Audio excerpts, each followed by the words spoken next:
আজকের জার্নিটা আপনাদের সাথে শেয়ার করা যাক। Good morning everyone. আজকে ছিল আমাদের থাইল্যান্ড সফরের 3rd ডে অ্যান্ড আমরা আজকে নামাকা রিসর্টেই ছিলাম, বিকজ নামাকা রিসর্টটা আমরা 2 দিনের জন্য বুক করেছিলাম। অ্যান্ড এখানকার ভিলা প্রাইস কত কি আমি সমস্ত কিছুই আগের ভিডিওতে শেয়ার করেছি। তো যারা না দেখেছেন তারা অবশ্যই প্রিভিয়াস ভিডিওতে যান অ্যান্ড গিয়ে চেক করুন। আই গেস আপনারা প্রাইস সম্পর্কে কত কি সেগুলো সবই পেয়ে যাবেন। অপূর্ব সুন্দর ছিল এই নামাকা রিসর্টটা। আপনারা চাইলে একদিনের জন্য এই নামাকা রিসর্টে টাইম স্পেন্ড করতেই পারেন। আমাদের করা হয়নি, বিকজ আমরা আগে থেকেই 2 দিনের জন্য বুক করেছিলাম নামাকা রিসর্টটা অ্যান্ড 2 দিনই কোনো না কোনো অ্যাক্টিভিটি ছিল। তো যদি নেক্সট টাইম আমরা এখানে আবার যাই তাহলে অবশ্যই একটা দিন আমরা রেখে দেবো, যাতে এখানে সারাটা দিন আমরা টাইম স্পেন্ড করতে পারি।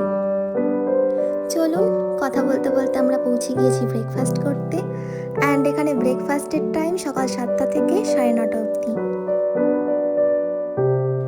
রিসর্টটা ভীষণ সুন্দর হলেও কিন্তু খাবারের প্রাইসটা অনেকটাই বেশি ছিল। আমাদেরকে নিতে হয়েছিল, বিকজ আমরা বুকিং করার টাইমে ব্রেকফাস্ট অ্যান্ড ডিনার দুটোই নিয়েছিলাম। আপনারা চাইলে শুধু ব্রেকফাস্ট নিতে পারেন অ্যান্ড লাঞ্চ ডিনারটা বাইরে থেকেও করতে পারেন। চলুন তাড়াতাড়ি ব্রেকফাস্টটা করা যাক, তারপরে আমরা পৌঁছে যাব নতুন অ্যাক্টিভিটিতে।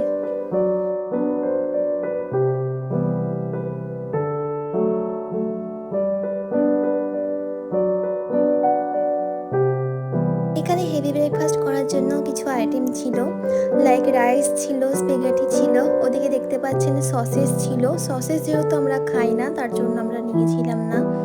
অ্যান্ড এখানে চিকেনের কিছু আইটেম ছিল অ্যান্ড ওদিকে ডাল ছিল, আরও অনেক কিছুই ছিল, যেরকম থাইল্যান্ডের ফুডও ছিল অ্যান্ড ইন্ডিয়ান ফুডও ছিল। এখানে নুডলস ছিল, ওদিকে একটা পটেটো চিপস ছিল, আরও অনেক কিছুই ছিল, যেটা আপনারা আস্তে আস্তে সব কিছুই দেখতে পারবেন।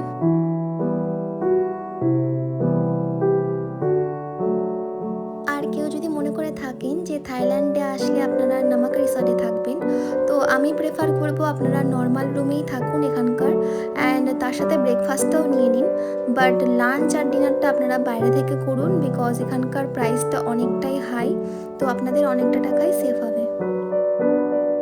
এখানকার প্রত্যেকটা খাবারই দেখতে ভীষণ সুন্দর, বাট খেতে অতটাও ভালো না। আমার তো পার্সোনালি ভালো লাগেনি। আমি ওখানে গিয়ে ভীষণভাবে মিস করছিলাম আমার মায়ের হাতে সব রান্নাগুলো।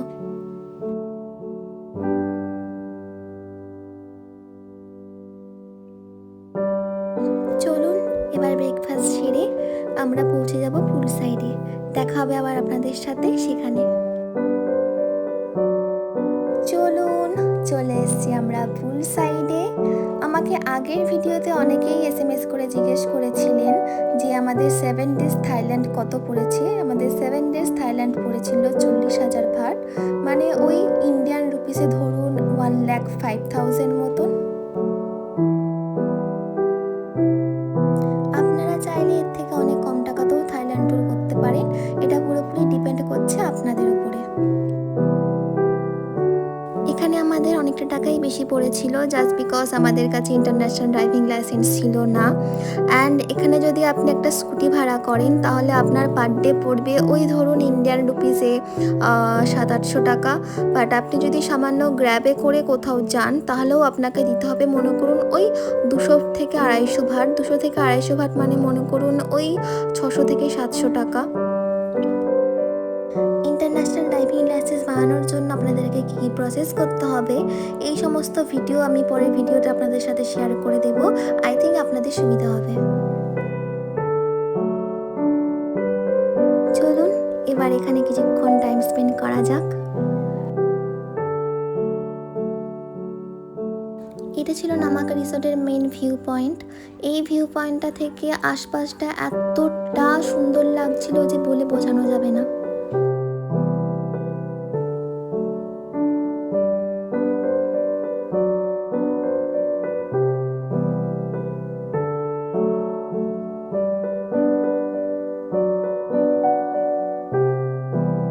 চলে এসেছি আমরা রেডি হয়ে, এইবার আমরা পৌঁছে যাব টাইগার কিংডমে।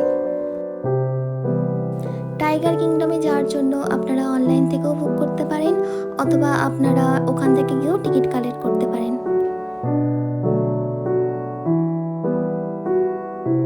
চলুন, পৌঁছে গিয়েছি আমরা টাইগার কিংডমে। এবার এখান থেকে টিকিট কালেক্ট করে আমরা চলে যাব টাইগারের কাছে। টাইগার কিংডমটা ওপেন থাকে সকাল 10টা থেকে 5টা অবধি। এর ভেতরে আপনাদেরকে টিকিট কালেক্ট করে টাইগার দেখতে হবে। চলে এসেছি আমরা টাইগার কিংডমের টিকিট কাউন্টারের সামনে। এবার এখান থেকে টিকিট কালেক্ট করে নেব। এখানে দেখতেই পাচ্ছেন বিভিন্ন রকম টাইগারদের প্রাইস বিভিন্ন রকমের। এখানে যেমন দেখতে পাচ্ছেন যে জায়েন্ট টাইগারের প্রাইস হচ্ছে 1320, হোয়াইট টাইগারও সেম, অ্যান্ড বিগ টাইগার 1230। আমরা বিগ টাইগার নিয়েছিলাম, আমাদের পার হেড 1230 করে পড়েছিল। 1230 মানে মনে করুন ওই ইন্ডিয়ান রুপিসে 3500 টাকা পার হেড। এখানে কিছু ইনফরমেশন দেওয়া ছিল, যেগুলোতে বলা ছিল যে টাইগারের সাথে আপনাকে কি কি করতে হবে অ্যান্ড কি কি করতে হবে না। চলে এসেছি আমরা টাইগার কিংডমের একদম ভেতরে। এবার শুধু জাস্ট খাঁচার ভেতরে ঢোকার অপেক্ষা।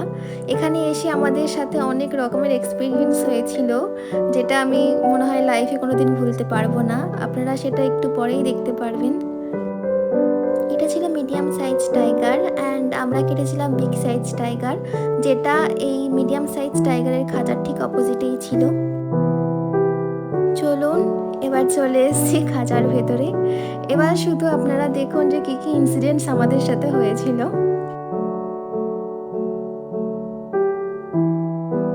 শুধু আমার হাজবেন্ড জাস্ট গায়ে হাত বোলাতেই বাঘটা এমনভাবে উঠেছিল, মানে আমি ভিডিও করব কি, আমার মানে ফোন হাত থেকে পড়ে যাওয়ার মতন। গার্ডগুলো অনেকই ভালো ছিল, অনেক প্রোটেক্টিভ ছিল। এরপরে আমার বাঘের কাছে বসতেই ভয় লাগছিল, সেটা আমার বিহেভিয়ারেই আপনারা বুঝতে পারছেন।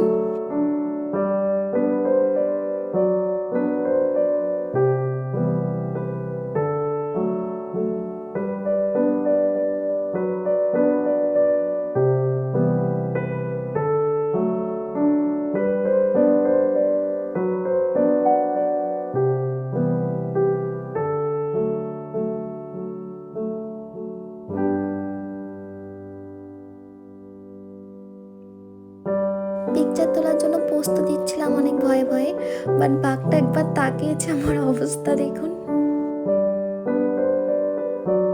বাট যতই ভয় পাই না কেন, প্রথমবার বাঘের সাথে বসে একসঙ্গে পিক তোলাটা একটা আলাদাই অনুভূতি, যেটা সত্যিই বলে বোঝানো যাবে না। চলুন, বেরিয়ে পড়েছি আমরা টাইগার কিংডম থেকে। এবার যাচ্ছি আমরা লাঞ্চ করতে। চলে এসেছি আমরা লাঞ্চ করার জন্য। এটা একটা থাই রেস্টুরেন্ট ছিল।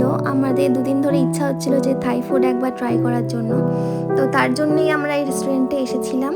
এখানে বিভিন্ন রকমের থাই ফুড ছিল অ্যান্ড অনেক সি ফুডও ছিল, লাইক অক্টোপাস ছিল, বিভিন্ন ফিশ ছিল, প্রন ছিল, বিভিন্ন রকমের মাশরুমস ছিল, চিকেন, মাটন, বিফও ছিল। বিফ যেহেতু আমরা খাই না তার জন্য নিয়েছিলাম না।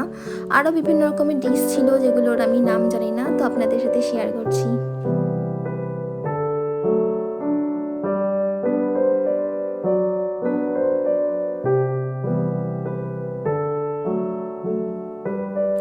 এটা ছিল ক্র্যাব, অ্যান্ড তারপরেরটা ছিল হচ্ছে পনির টাইপের কিছু, যেটা রোস্ট করে খেতে হয়, বাট খেতে ভালোই লাগছিল। আর এখানে ছিল হচ্ছে চিজ, যেটা আমি একটু নিয়েছিলাম। এই যে আপনাদের সাথে আগেই শেয়ার করেছি যে এখানে বিভিন্ন রকমের সি ফুড পাওয়া যাচ্ছিল।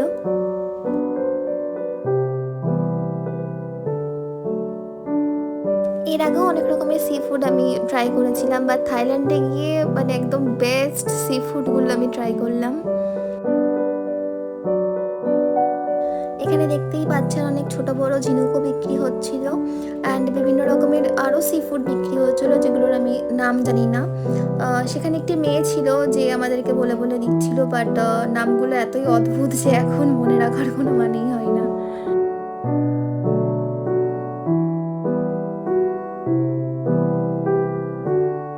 এখানকার প্রতিটা খাবার বরাবরই হয় আপনাকে রোস্ট করতে হবে, নাহলে আপনাকে সেদ্ধ করে খেতে হবে।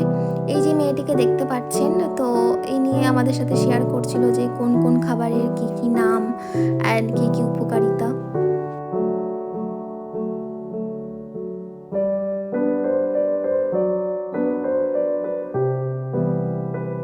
খাওয়া দাওয়া সেরে আমরা বেরিয়ে পড়েছি পাতং বিচে যাওয়ার জন্য। চলুন, পৌঁছে গিয়েছি আমরা পাতং বিচে, অ্যান্ড এখানে কিছুটা টাইম স্পেন্ড করে আমরা পৌঁছে যাব আমাদের রিসর্টে।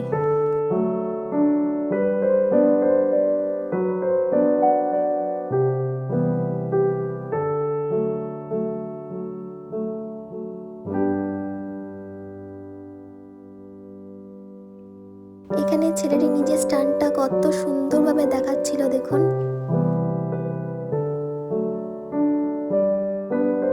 চলুন, এনার তো স্টান দেখা কমপ্লিট। এবার আমরা চলে গেছিলাম পাশের একটা মলে, যেখানে এই বাচ্চা ছেলেটি এত সুন্দর গান করছিল যে বলে বোঝানো যাবে না। বাট আমি আমার ভিডিওতে শেয়ার করতে পারবো না, বিকজ আমার ভিডিওতে কপিরাইট পড়ে যাবে, সো দ্যাটস ওয়াই।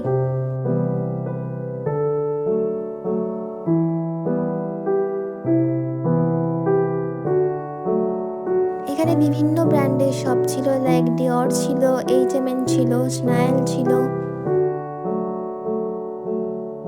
বাট এই মলটা ভীষণ সুন্দর ছিল। আমি ভিডিও করে জানি না কতটা আপনাদেরকে দেখাতে পারছি, বাট এটা অনেক সুন্দর ছিল।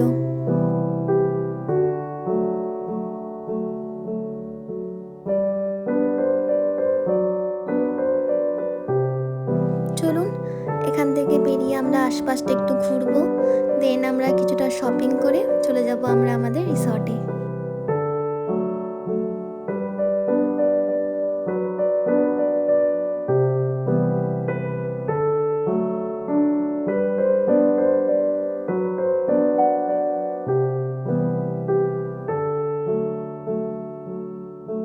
পাতং বিচে আপনি বিভিন্ন রকমের রোমাঞ্চকর জিনিসও পেয়ে যাবেন, লাইক এই যে সামনে মেয়েগুলো দেখতে পাচ্ছেন, এনাদের সাথে যদি আপনি পিক তুলতে চান তাহলে আপনাকে পার পিকে 100 বাট করে দিতে হবে। 100 বাট মানে মনে করুন ওই ইন্ডিয়ান রুপিসে 300 টাকা করে। চলুন, আজকের জার্নিটা আমাদের এই অবধি। দেখা হচ্ছে আবার আপনাদের সাথে পরের জার্নিতে। যদি ভিডিওটা আপনাদের ভালো লেগে থাকে তাহলে অবশ্যই লাইক, কমেন্ট অ্যান্ড সাবস্ক্রাইব করে দেবেন। Thank you.